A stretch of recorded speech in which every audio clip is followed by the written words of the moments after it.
It's a bit delayed, but here's the second installment of my adventures with the Unigo66. But before that, the sponsor for this video.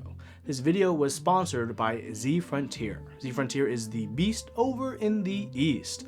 Over at Z-Frontier, you can pre-order the Morgri Re 60% wireless low pro mechanical keyboard. This mechanical wireless low pro keyboard is sleek and decorated with a glossy white ceramic finish. This keyboard features Kale Chalk low profile switches and PBT keycaps, so you can use it via Bluetooth or the included USB-C cable. Check out this nifty board over on Z-Frontier. In my last Unigo66 video, it was basically just an unboxing. This is a part 2 of 3 review. Part 2 of 3 why? Technical problems. I unboxed the Unigo66 as you all saw, threw on some Geekmaker creamy yellow switches, and had a pretty good almost a week of using the keyboard. I got it all programmed up to my preferred layout, and I thought, hey, it's good to go. Type, type, type, type. And then it happened. It just happened. The left PCB stopped responding. No matter how much attention or love I gave it, it was over. It was fed up with me. Actually, there were like 3 different things that could have gone wrong, but I'll go over the bigger picture of that issue a bit later in this video. I want to start out with the look and impressions and whatnot like that. This keyboard is daringly nice for a split keyboard. The Unigo is up there with the VEA for being an exquisite looking split keyboard. The all aluminum is nice. The Unigo66 made a bold, no, dare I say brave choice of having 0 ports. This split ergo keyboard is completely wireless. No cables connecting the halves, and no cables connecting to your computer. There is a wireless dongle that unifies everything together. So how is this wireless achieved? Simple. You kill 2 Logitech K230s and harvest their transmitters. Yeah, I'm actually serious. 2 K230 transmitters, each one in a side of the Unigo66 are what allows it to transmit your key presses over the airwaves. So what are your key codes being sent to? They're being sent to a unique USB dongle that Sirius designed. This USB dongle contains 2 receivers, 1 per transmitter. It's a pretty interesting roundabout way of achieving wireless for the Unigo66. The reason for having both dongles on a single board isn't just to cut down on the USB ports you need, but when you program your layout to the Unigo66, you're actually programming it to the dongle, not the PCBs of the halves themselves. So you can still use a single half if you want for gaming or macros or shortcuts, but if you want to use your programmable settings, you'll need to be making sure that receiver is plugged into that unifying dongle. So what's this nice aluminum case like? Well, it's nice and simple. Each half of the case is a awesome 3-piece construction. The plate is integrated with the top of the case to give a rigid typing feel. The PCB is mounted on standoffs that connect the PCB to the case. This is important because the PCB features hot swap sockets. Never fun dealing with a PCB that won't stay put when trying to work with hot swap sockets.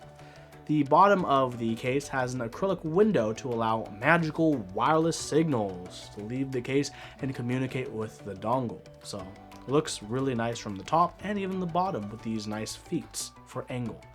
I like the little flared edge on the side. I think it provides a nice character and uniqueness to the keyboard. Although something I think many will find hit or miss is where the top part of the case breaks to give clearance for keycaps between the inner corner switch and the inner thumb switch. Adding to the already crowded area is a small switch that will allow you to toggle each half on and off. Each side of the keyboard is powered by a small CR2032 battery. The chamfered sides feel fine. I think the keyboards have a pretty good aesthetic going for it and decent anodization. These are manufactured at Alf's factory, and so far so good.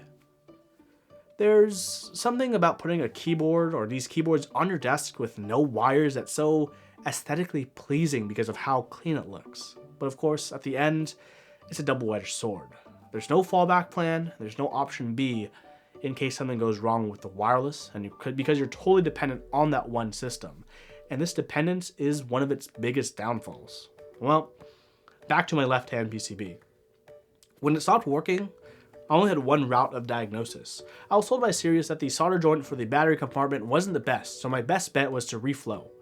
Well, after reflowing the solder several times, it just didn't work for me. This means I still don't know the issue. It could still be that, it could be the transmitter, it could be the receiver.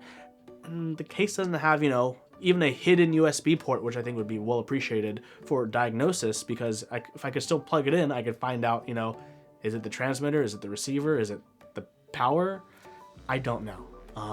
So I get to use my keyboard for almost a week, and overall, it was still really good the times I used it. The wireless was extremely responsive. I had no issues with it at all. It would work right away with very little latency, better than Bluetooth. When I start using my new PCB, which I did get a new PCB, yay, thank you, probably not going to go with the creamy yellow switches, something tactile instead. Good thing it's hot swap, because that's going to be easy enough. For keycaps, my best bet is using the SA Galaxy class with some XDA blanks I had lying around.